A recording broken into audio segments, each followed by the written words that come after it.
Bonjour et bienvenue dans Algérie Tomorrow. Nous sommes à Imgezam, à la frontière avec le Niger.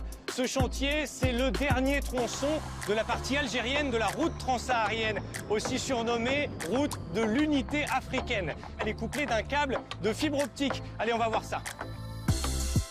Imaginez, il y a plus de 50 ans, la route transsaharienne est aujourd'hui presque terminée. Longue de près de 5000 km entre Alger et Lagos au Nigeria, elle s'inscrit dans un projet de réseau routier reliant 6 pays africains visant à renforcer l'intégration régionale et promouvoir les échanges entre le nord et le sud du Sahara. La transsaharienne, c'est un artère économique pour l'Algérie.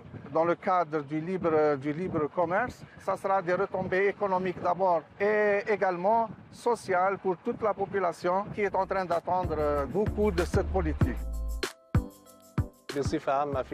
Globalement, les citoyens d'Imgezam voient d'un bon œil ce tronçon de 7 km qui est la dernière tranche de la route de l'unité africaine aux frontières du Niger. Ce chantier est fait aux normes internationales.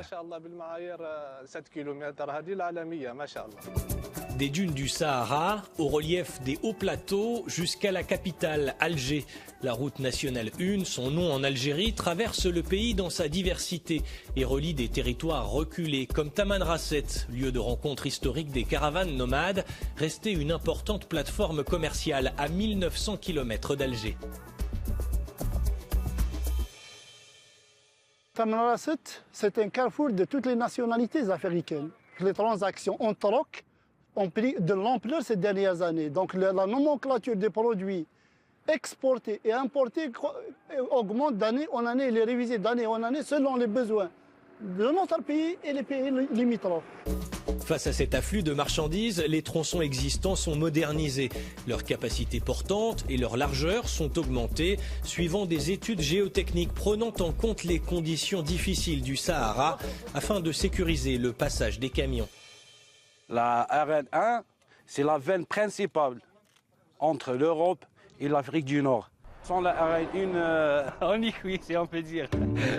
Mais il n'y a pas que les routes qui connectent les populations, il y a aussi Internet. Cet axe routier est ainsi bordé de câbles dans le cadre d'un autre projet multinational nommé Dorsale transsaharienne à fibre optique. Des centres techniques assurent le maintien de la bande passante, dont la vitesse en Algérie a presque doublé en 2 ans. Ici, c'est les brins de fibre entrant de la dorsale transsaharienne. Leur sortie vers les frontières, c'est par ici. Donc depuis Alger vers le Niger, c'est ça? Exactement. Et grâce à cette dorsale transsaharienne, on peut garder le même débit, comme à Alger, comme à Tamanrasset. Internet change le quotidien dans cette grande ville du Sud. L'usage des cartes de crédit se démocratise dans les magasins. Dans les écoles, des tablettes tactiles sont distribuées pour encourager la créativité et l'autonomie des élèves. L'arrivée de la fibre optique a permis la création d'écoles digitales. Ça a eu un immense impact sur l'apprentissage des élèves. L'Algérie a achevé sa partie de la dorsale à fibre optique, plus de 2500 km vers la Mauritanie et vers ce point zéro à la frontière avec le Niger. 6 pays africains sont membres de ce projet, censé offrir une alternative moins onéreuse aux solutions satellitaires. Ce projet, justement, il permet aussi à des pays qui n'ont pas de littoral, qui n'ont pas accès à la mer, ils n'ont pas de câbles sous-marins, il leur permet d'accéder à l'international, justement. Ça permet d'émerger des startups, de l'innovation, ça permet aux femmes aussi de faire valoir leurs travaux, ça permet aussi la formation à distance, ça permet de contribuer au développement numérique de nos pays africains. Un autre projet majeur de coopération pourrait voir le jour sur le même axe, un gazoduc transsaharien entre le Nigeria et l'Algérie via le Niger.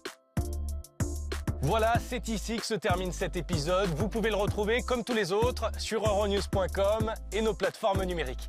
À bientôt.